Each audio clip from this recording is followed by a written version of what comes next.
बड़े बड़े शब्द ना मुझसे ना बोला कर, सीधे सीधे बता कि ये फेंसिंग है क्या। मम्मी पापा के साथ अपने एक्सपीरियंस के बाद निक्की कोई रिस्क ना लेते हुए सास से झूठ बोल मंजूरी ले लेती है और इसी के साथ निक्की के सपनों की दुनिया शुरू हो जाती है, जिसमें अब वो सुबह उठ जल्दी जल्दी घर का सारा काम खत्म करके ज्यादा से ज्यादा समय अपनी फेंसिंग प्रैक्टिस में बिताने लगती है। इसी तरह महीने बीत जाते हैं। वाओ, आई कांट बिलीव, जो सपना एक बार नामुमकिन लग रहा था, आज मैं उससे सिर्फ 2 हफ्ते दूर हूँ। निक्की, तुम बहुत अच्छा कर रही हो, बस अपने फॉर्म को खराब मत होने देना और नेशनल्स का मेडल तुम्हारे गले में आना पक्का है। इस बात को सुनकर निक्की नेशनल गेम की खुशी में झूमती हुई जैसे ही उस शाम घर पहुंचती है तो आयुष को पैर में प्लास्टर के साथ सोफे पर बैठा देख परेशान हो जाती है। ये क्या, कैसे हुआ? किसी ने मुझे फोन क्यों नहीं किया? ऑफिस से आते हुए रास्ते में किसी ने टक्कर मार दी, इसलिए बहू कल से इसके ठीक होने तक तो कोचिंग से छुट्टी ले ले, डॉक्टर ने पूरा बेड रेस्ट बोला है।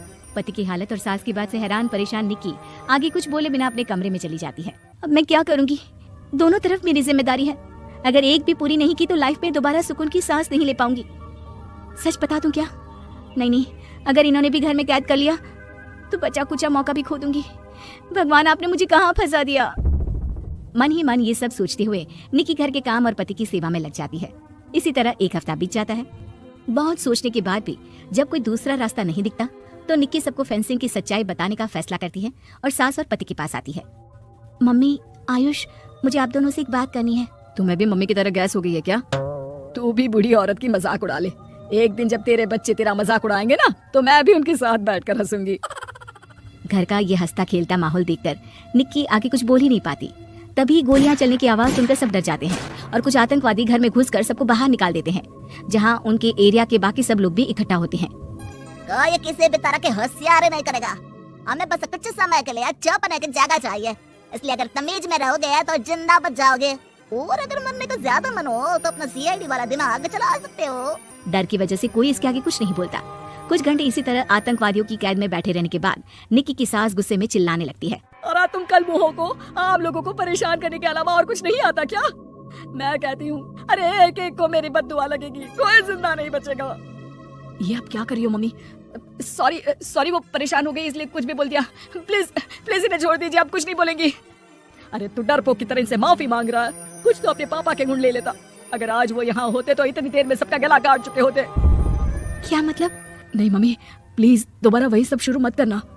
आखिर कोई मुझे भी बताएगा कि बात क्या है? तेरे ससुर जी अपने समय के सबसे बेहतरीन और उम्दा तलवारबाज थे।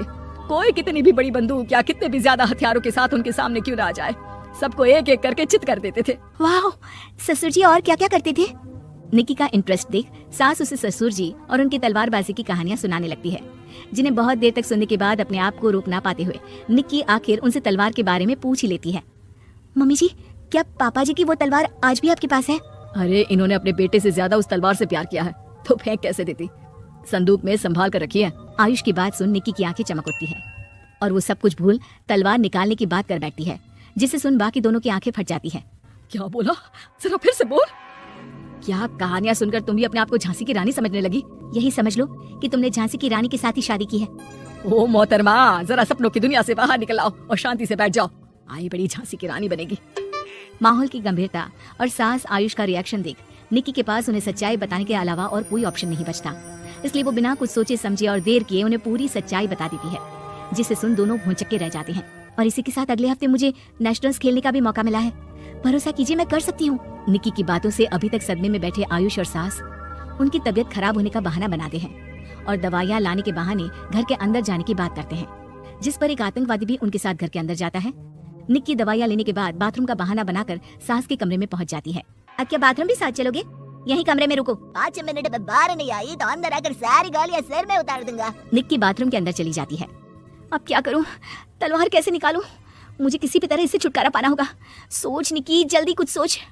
कुछ देर परेशान बाथरूम में इधर से उधर घूमने के बाद निक्की की नजर फर्स्ट एड बॉक्स पर पड़ती है और वो तुरंत उसमें से कैंची निकालकर उसे छुपाते हुए चुपचाप बाहर निकल आती है। हो गया तुम्हारा सारा नाटक खत्म, अब चुपचाप ये दवाइयां उठाकर बाहर चलो।